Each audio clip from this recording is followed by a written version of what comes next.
Déjeme saludar al maestro Ricardo Peralta, a quien saludo con mucho gusto. Ya sabe que le hicimos la invitación para estar todas las semanas, pero como es catedrático, como su agenda está ocupadísima, me dice, vamos a entrar tempranito y con mucho gusto abrimos el espacio antes de la mañanera del pueblo para escuchar sus opiniones del subsecretario de Gobernación en tiempos de Andrés Manuel López Obrador y también en su momento activo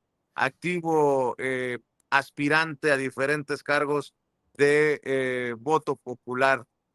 Mi querido Ricardo, te saludo con mucho gusto. ¿Cómo estás? Muy contento, como siempre, querido Vicente, en Sin Censura. Saludo a este amplísimo auditorio que nos ve y con temas muy importantes que están en la agenda nacional.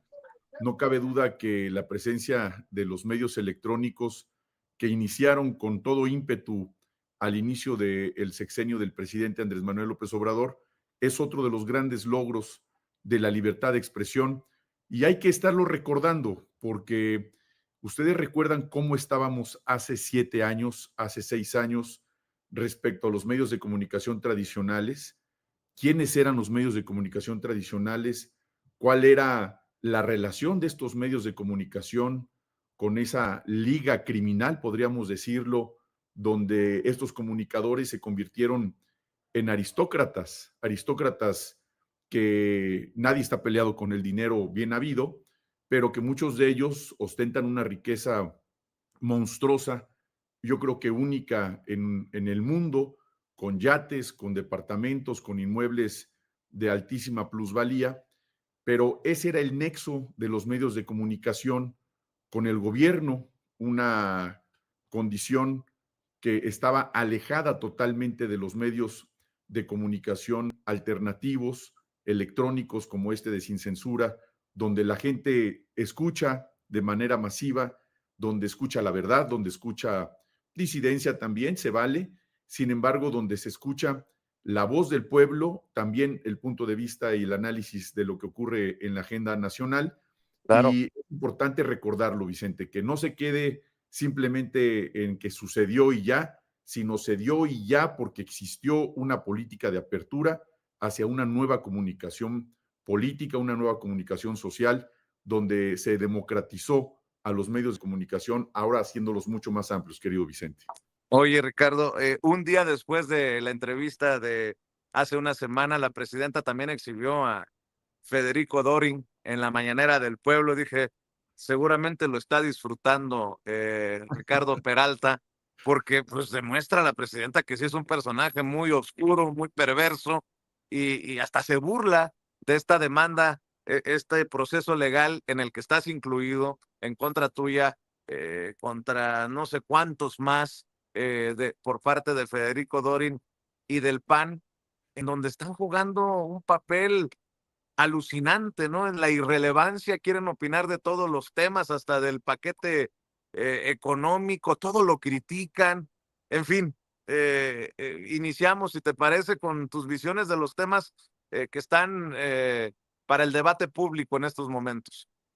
Con todo gusto, querido Vicente. Qué bueno que empiezas con ese tema, porque hoy la gente sabe claramente quién es la oposición. Escuchábamos, bueno, déjame decirte, comentarte algo. Hoy en la mañana, muy temprano, hace una hora prácticamente, llevé a uno de mis hijos a la escuela y veníamos escuchando el radio y escuchamos una frase que también quedó para la memoria de los mexicanos, una frase mencionada que señalaba Ricky Riquín Canallín. Este niño que escuchó esa frase, la escuchó cuando tenía 6 años, hoy tiene 12, y se quedó en la memoria de los que hoy son adolescentes. Y es una forma de darse cuenta, porque me dijo, es el que quería ser presidente y se fue a vivir a Estados Unidos. ¿Por qué se fue a vivir a Estados Unidos, papá? Me preguntó. Le digo, porque se fue huyendo. Se fue huyendo porque le fue acreditado. Yo escribí al respecto, incluso en su momento. Todavía no empezaba el gobierno, pero se fue huyendo porque se le acreditó plenamente a Ricardo Anaya que había suplantado a una persona ante la fe de un notario público, se hizo pasar por otra persona para efecto de querer acreditar la compra y posterior venta de una nave industrial con la cual se hizo de varios millones de pesos, y esa denuncia quedó plenamente acreditada porque el notario fue a la Fiscalía General de la República a rendir su declaración. Él mismo dijo que ese instrumento notarial era falso, él no lo había expedido y suplantaron obviamente su nombre, utilizaron un documento falso, otro delito, la falsificación y uso de documento falso, para efecto de huir de la persecución de la justicia, pero se enredó más y más el tema. Resulta que se convirtió, y lo digo con todo sarcasmo, en una especie de Nelson Mandela, porque ahora resulta que todos los de la oposición que son investigados, que son llevados por las instituciones mexicanas, como el caso de Cabeza de Vaca, como el caso de Silvano Aureoles, como el caso del propio Doring que decías hace rato, de Xochitl Doring, pues todos ellos ahora resulta que son perseguidos políticos, por eso lo digo con todo sarcasmo, en una forma de Nelson Mandela, se ufanan de decir la verdad, de acusar, cuando tienen las manos llenas de corrupción, y ahorita vamos a entrarle más al tema. Se fue a Estados Unidos, que le decía yo a mi hijo, precisamente para huir de la justicia, Ricardo Anaya. ¿Por qué vive Cabeza de Vaca en Estados Unidos? Pues porque es nacional de ese país también, tiene doble nacionalidad. Mucha gente que nace en la frontera opta por tener ambas nacionalidades, seguramente pensando, como en este caso, que si algún día lo persiguen, pues se queda en su país con ciertas protecciones legales. No lo hacen por otra intención, como muchos otros buscan tener doble nacionalidad en otros países. Sobre esa condición, ¿quién es hoy la oposición? ¿Qué calidad moral, qué autoridad moral tienen para señalar y para acusar? Como el caso Nada, que vaya, nada. es intrascendente, ¿no? La denuncia que hicieron en contra de Andrés Manuel López Beltrán y algunas personas que algunos no conozco, pero y su servidor. ¿Qué autoridad moral? No tiene ninguna autoridad moral. Tendrían no solamente otros temas que señalar para ganar la simpatía de la gente, que cada vez pierden más, tendrían que tener una ideología que sea compartida por la mayoría de los mexicanos, no la tienen. Estamos viendo y estaba escuchando hace rato tu muy importante e interesante entrevista de las personas que me antecedieron relacionado con el tema de este muchacho que mataron, Kirk, en Estados Unidos, que comparto también la opinión de que más allá de ideologías, cualquier forma de extremismo siempre será y debe de ser criticada, cualquier forma de extremismo, el O- extremismo o- yihadista, el extremismo de izquierda, el extremismo de ultraderecha, como en este caso, el extremismo déjame, déjame, conservador.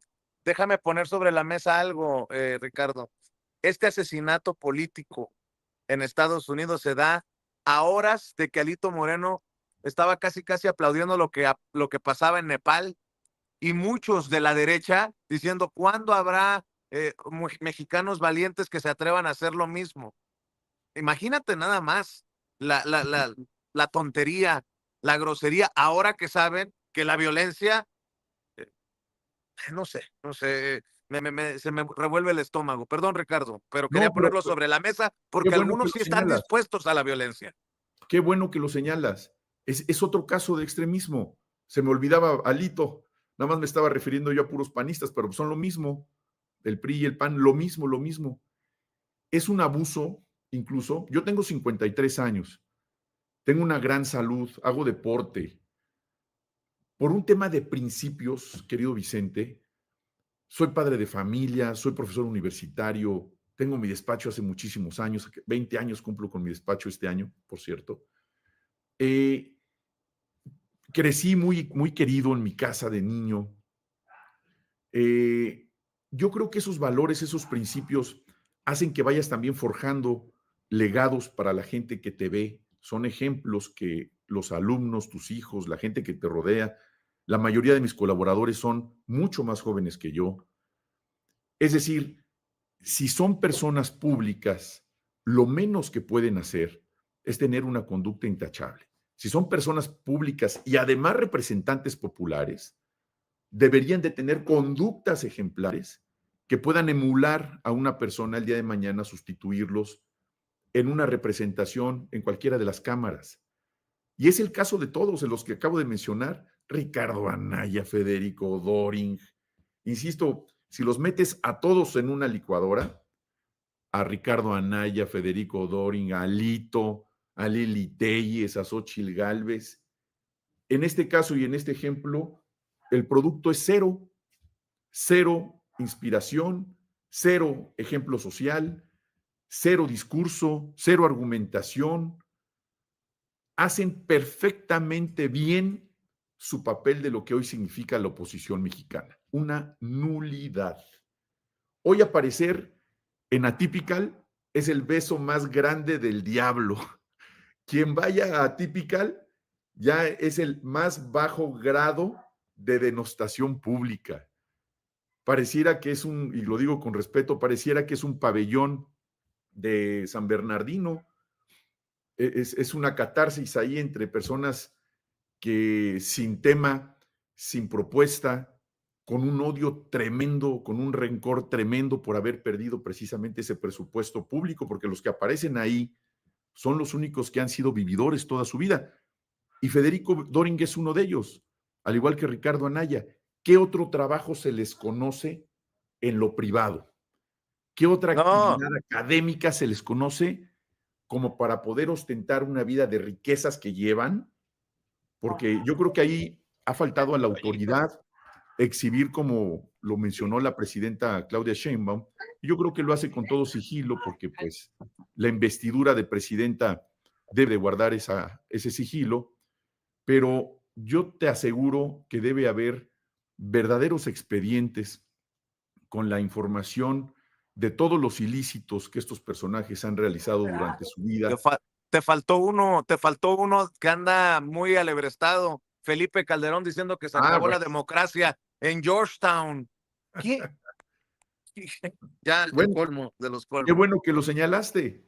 Felipe Calderón, que se ufana de ser un demócrata, de haber creado, y te voy a contar una historia ahora, qué bueno que lo recordaste. Ahora te voy a contar una historia de Felipe Calderón, pero recordemos las últimas fotografías de Felipe Calderón en España a todo lujo, en un superyate de 3 millones de dólares, que vaya, si es propio, no es propio, el simple hecho de tener este tipo de actividades, cuando hoy no podría acreditarse ningún ingreso lícito, porque el presidente López Obrador eliminó las pensiones presidenciales, donde Fox en su momento hizo su rancho extraordinario en Guanajuato, donde Felipe Calderón se sigue dando una vida viajando por el extranjero, no de vez en cuando ni de vacaciones, sino pareciera que tiene una agenda solamente internacional y eso cuesta muchísimo dinero. Sería aquí importante señalar de qué viven estos personajes, cómo pueden llevar una vida a todo lujo, querido Vicente. Ricardo, a ver, aquí escuchamos la voz del pueblo y dice Gerardo Carmona en el chat. No, perdón por la expresión, no mames, siguen hablando de Calderón con lo que pasó ayer, no la chingan. O sea, en referencia al asesinato de Charlie Kirk en Estados Unidos. A eso me refiero. Bueno, ¿qué nivel entonces, entendiendo el asesinato político de Charlie Kirk, ultraderechista en México, tiene lo que escribe Alito Moreno con imágenes de Nepal, en donde todo lo están quemando en este golpe de Estado, en esta insurrección de a pie, como, no sé cómo lo quieran analizar? Dice, lo que pasa en Nepal es una lección para el mundo.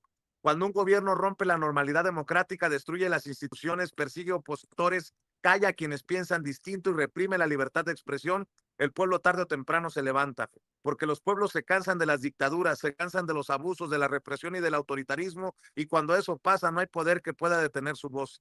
En México no vamos a permitir que Morena convierta a nuestro país en una narcodictadura terrorista y comunista como Venezuela.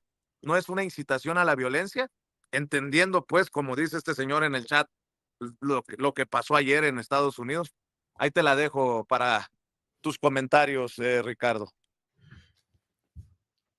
Mira, hay una narrativa que desde hace varias semanas, ya podríamos hablar de meses quizá, han comenzado desde la oposición. No tienen límite en cuanto a las conductas señaladas por ellos mismos, ni siquiera es algo que se tenga que interpretar. Recordemos los llamados de Lili Telles, la suma de Federico Doring, Alito. Recordemos la imagen de Alito, donde detrás está el Capitolio en Washington, D.C., con expedientes aparentemente, o por lo menos folders, a lo mejor van vacíos, ¿verdad? Y él quiere enviar ese mensaje de que está llevando información a los Estados Unidos. ¿A qué me refiero con esa narrativa?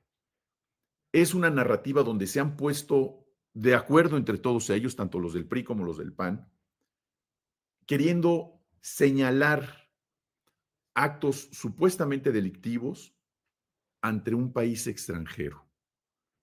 Me estoy refiriendo a la clasificación exacta de lo que señala el artículo 123 del Código Penal Federal relacionado con la traición a la patria. El hecho de emular, el hecho de invitar en la calidad, ojo, en la calidad de legisladores, invitar a un gobierno extranjero a intervenir a nuestro país, llámese por la condición supuesta de la lucha contra el narcotráfico o cualquier otra condición, es un señalamiento que tenemos que hacer todos los mexicanos respecto a la traición a la patria. No lo olvidemos. Cada uno de los que han participado en este tipo de expresiones, llamar a la insurrección, llamar a emular actividades violentas como lo que sucedió en Nepal por parte de Alito Moreno, señalar, como Lili Telles lo ha dicho, que venga el ejército de los Estados Unidos a intervenir y a participar en la lucha contra el narcotráfico, son condiciones injerencistas y son condiciones que están establecidas por la norma. Ya la presidenta dijo que no va ella a promover ninguna forma de desafuero, como coloquialmente se conoce, pero la legislación lo permite. Yo no quitaría el dedo del renglón, si acaso no por el desafuero, como lo señala la presidenta, pero sí seguir señalando que todos los miembros de la oposición son traidores a la patria. Siguen haciéndolo, siguen diciéndolo, siguen alentándolo, y eso no trae paz a nuestro país. Y si algo necesita México en todos los sentidos, es pacificarse. Hablar y emular de la violencia en todos sus ámbitos, no solamente la violencia física, la violencia psicológica que se genera a través de los medios de comunicación, de las redes sociales, es algo que también tiene que estar en el debate, querido Vicente. Meterse en la red X, tienes que entrar con varios test de tila encima, porque es una violencia tremenda. Cómo se han expresado unos a otros. Bueno, tú has sido víctima de la violencia no solamente en la red, sino físicamente, Vicente, por estos cobardes. Y eso no lo podemos permitir.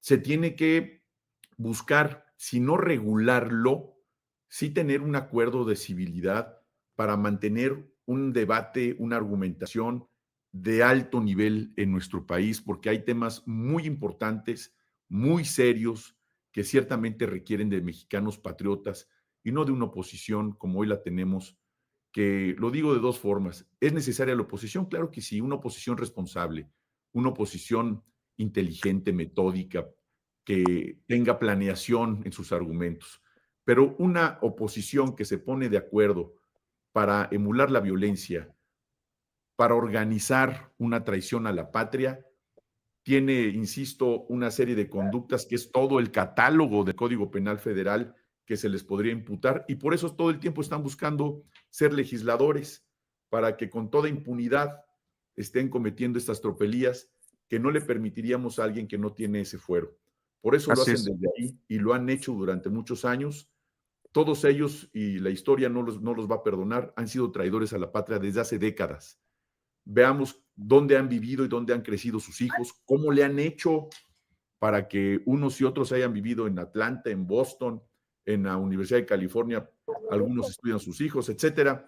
Condiciones que a los mexicanos de a pie no les da el presupuesto, y esto siendo parlamentarios de oposición, particularmente del PAN y del PRI, les da para eso y para más.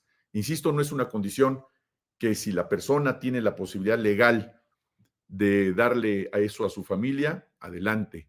Pero con un sueldo de legislador, como han sido todos ellos, sería momento y motivo y oportunidad para que esclarezcan cuáles han sido sus ingresos, como el caso de Calderón, como el caso de Alito, con esa mansión tremenda en Campeche, que por supuesto señala que ha sido obtenida con sus propios recursos, tendrá que acreditarlo ante la autoridad. Un hombre de 50 años con una mansión de casi 50 millones de pesos o más y vehículos de superlujo. Yo creo que eso sí es un verdadero escándalo, no de ahora.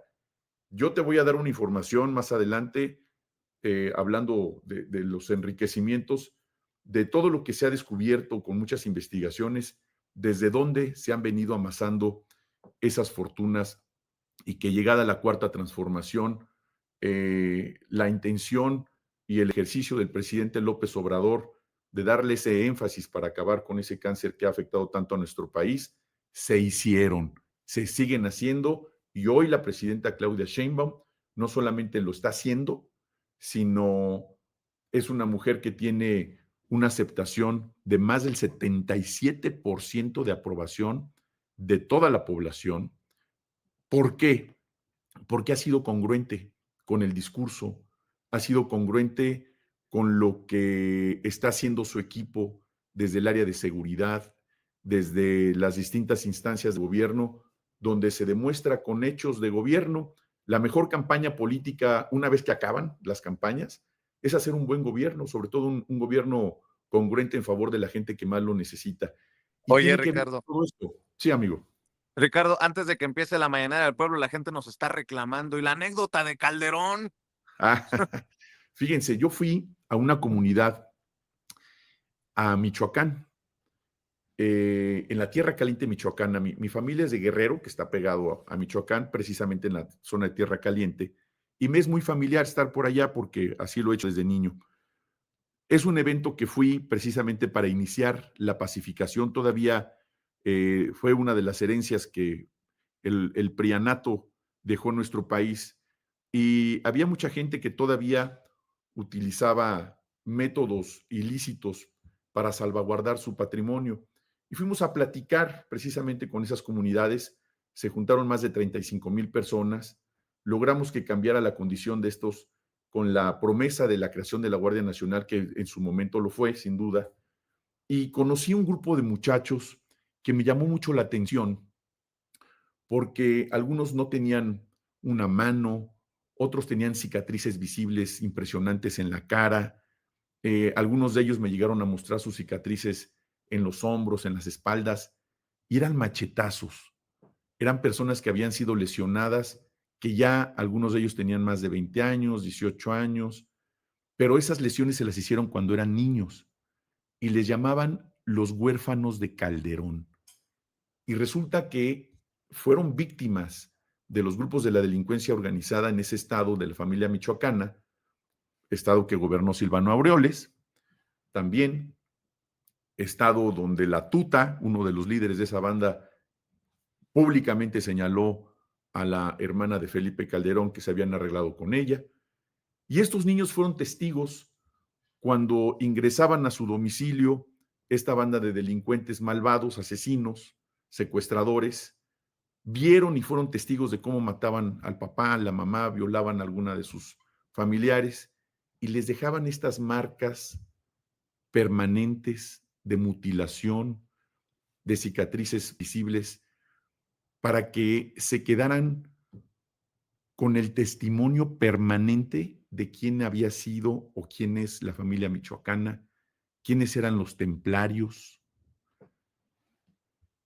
Les quitaron fincas de aguacates, huertas de limones, de melón, y obviamente dispusieron de esas propiedades. Y aquellos que se resistieron, fueron asesinados, fueron levantados, fueron secuestrados. Y los testigos vivos de esa guerra de Felipe Calderón, hablando de la violencia que estamos hablando también, están allá en Tierra Caliente, en Tepalcatepec y en otros municipios donde yo estuve, precisamente llevando tranquilidad, certeza, que jamás, nunca había ido nadie del gobierno cuando fueron los años más cruentos de la violencia provocada por el PAN y por el PRI. Y al principio del sexenio pasado fue precisamente cuando se acudió el gobierno hacia el pueblo, emulando precisamente ese mensaje, un gobierno del pueblo y para el pueblo, y donde la autoridad del más alto nivel respecto a la autoridad federal estuvo presente en todas esas regiones como a la fecha. No había ocurrido antes eso. Pues habría que, Entonces, es un testimonio interesante que te quería contar, no lo había hecho antes en un medio, es una condición muy compleja que ya te haré con detalle mayor énfasis, mi querido amigo. pues Ricardo Peralta, habría que exigirle a Calderón que venga a dar la cara por esos huérfanos Así que, es. a los que nunca fueron eh, receptores de una empatía por parte del conocido también como el carnicero de Michoacán. Querido Ricardo, llega la presidenta en cualquier momento. ¿Por qué no cerramos con tus redes sociales, maestro? Gracias. Es en la red X, Ricard-Peralta, y en Facebook, Ricardo Peralta Saucedo, así como también en TikTok. Les mando un fuerte abrazo y muchas gracias, querido Vicente. Un gusto siempre saludarles. Gracias, maestro. El maestro Ricardo Peralta haciendo un gran esfuerzo para cumplirle a esta audiencia diferente, inteligente que aprecia sus comentarios, sus opiniones, su análisis aquí en Sin Censura. Te mando un abrazo, maestro. Un abrazo para ti también, mi querido Vicente. Saludos a toda la audiencia. Que estén muy bien y excelente día. Gracias, Ricardo Peralta, hablando con nosotros sin censura en cualquier momento.